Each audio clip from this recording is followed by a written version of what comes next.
Now Wilson on first down. He's going to hit his man out of the backfield. Complete.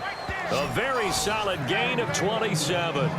They've been struggling in the passing game. Do you like the aggressiveness there? I mean, it worked on that play, but do you like it? I do, because a lot of the time you're struggling because your passing lanes are clogged. That usually happens when you're throwing the ball underneath. People start to press up on you. Push them deep. Find some space. Now a clash of bodies here, and it's intercepted. Picked off by Orlando Scandrick. Thought they had something going there to break that goose egg here in the second half, but to no avail. Hope was alive until that interception. What a terrific play, taking the ball away after it looked like they were starting a drive. And now that shutout still standing. You know that's something those defensive guys hold a lot of pride on, too. No doubt about it. They are excited about where they are in this game. Here's a handoff to begin the drive to Morris. He'll get a nice chunk there on the first down run, and it's 2nd and 4. First play of the drive, let's give credit all around. Excellent blocking, but the guy carrying the ball, he was the finisher. A really nice run. Here we go. They run again with Morris. And he'll go down after losing yardage at the 10. It's a loss of 2, now 3rd down. The previous play was a nice run, so they came back with a draw. I think they were trying to fool the defense into thinking they would throw the ball and wanted to run it again. Unsuccessful, but this team is definitely showing they want to keep it on the ground. He rifles one that's intercepted. A great read, and it's picked off. And they will take over with a football just outside of the 10 at the 12-yard line. All right, Brandon. Normally when you hear about guys making 2 interceptions in the game, you're thinking must be a free safety, maybe a corner. How about getting 2 picks out of one of your linebackers? Again, he's just in the right place at the right time, and that's another great play to come away with the football. And out now come the Seahawks. And following the interception, we'll see what they can put together on this drive. I can hear my old college coach right now. He always used to tell us before every game, the team making the fewest mistakes will win. What they're hoping is that that last mistake is their only one of the game. Coaches, that's all they talk about, turnovers, right? Minimizing those and maximizing opportunities. And the Cowboys are able to recover. And that's why you have your hands team out there on the field. Those are the best guys ready to make that play. And let's face it, it was executed well. It wasn't a bad kick. It wasn't anything like that. Just that the normal outcome actually came to play. Analytics will tell you it's a very low possibility of getting the ball for the team kicking it in an onside kick situation. You're all about the numbers, aren't you? All about the numbers, baby. It's a new game now. They don't lie. Just a yard on the first down carry, so it's 2nd and 9. And after the play on the ground, that brings up 2nd down here. Watch left, watch left, watch left. Start right there. Let's go.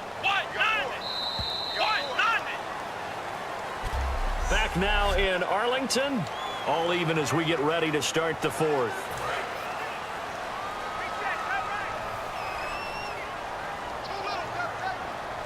Here we go. Grand 38. A 2nd down throw for Prescott. And his throw here's incomplete. Cole Beasley, the intended target. And it's 3rd down.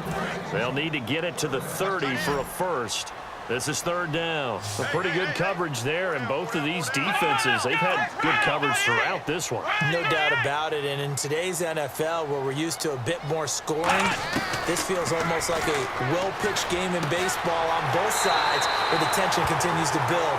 Who's going to make the big play? They get only 4 that time, as that leads us to a 4th down. Partner, I think that completion takes the definition of dink and dunk to a different level, doesn't it? It does, and the defense was right there, kind of played into their hands.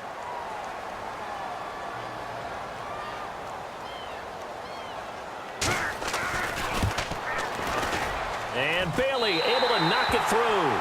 But there is a penalty marker down. They might be forced to try this one again. Personal foul. Roughing the kicker. Defense. Oh, and you just can't do that. 15 yards on the roughing the kicker call. Absolutely inexcusable. The kicker's in a defenseless position, and he just gets taken out. Here we go. What?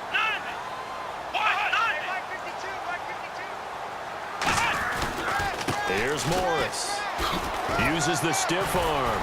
And after the nice stiff arm, the next wave swarms in quickly for the stop. It's a 6-yard pickup, and it gets him to 2nd and 4. Some runs are blocked so well, you almost forget that someone has to carry the ball to gain the yardage.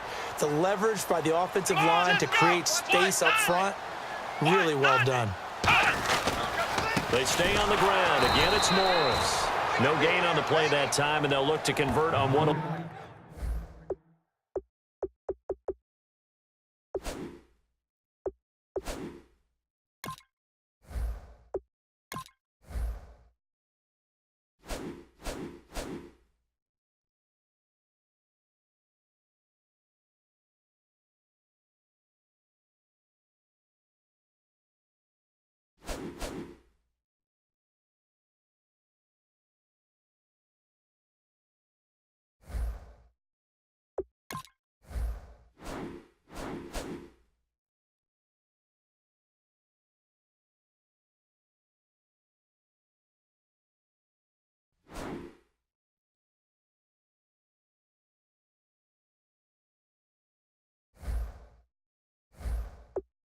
Be a 3rd and 4. And this defense continues to give them fits. They just can't get really anything going on the ground, can they? I love the theme that you just brought up. This defense has been tough all game long against the run. We just saw another example of it there. Now the backup, Darren McFadden. And he goes backwards here, losing yardage back to the 16. A loss of a yard, and it brings up 4th. So a big kick coming now for Dan Bailey. This to take the lead here in the final minute.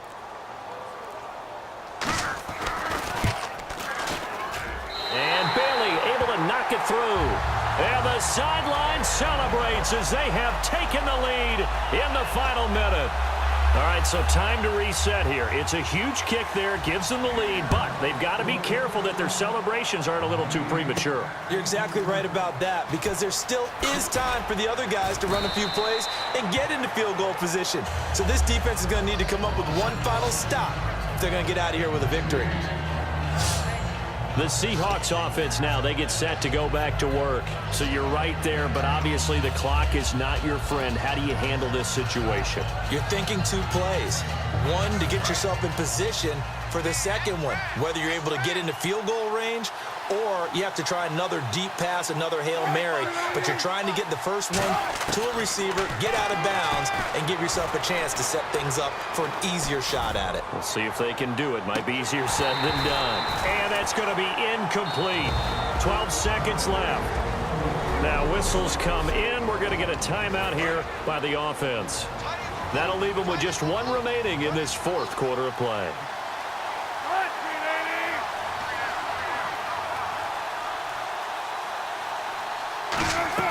Back to throw. That'll be incomplete with 9 seconds now showing on the clock. When everything is in sync on defense, that means everyone's communicating really well, and sometimes it's nonverbal. They just know that when a receiver's in one spot, this person may have him, and he's in another spot, the next defender may have him. And they've squeezed the passing lanes down to where it's so difficult to find an open area to deliver the football. They've made it tough on them all game long. They'll look to throw. He's going to let it fly. And, oh, a crusher there as it's intercepted. Picked off by Brandon Carr.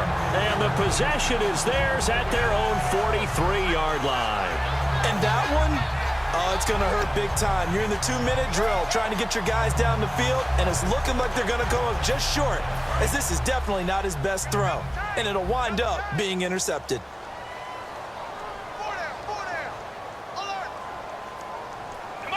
The Cowboys on their way to victory as they take a knee.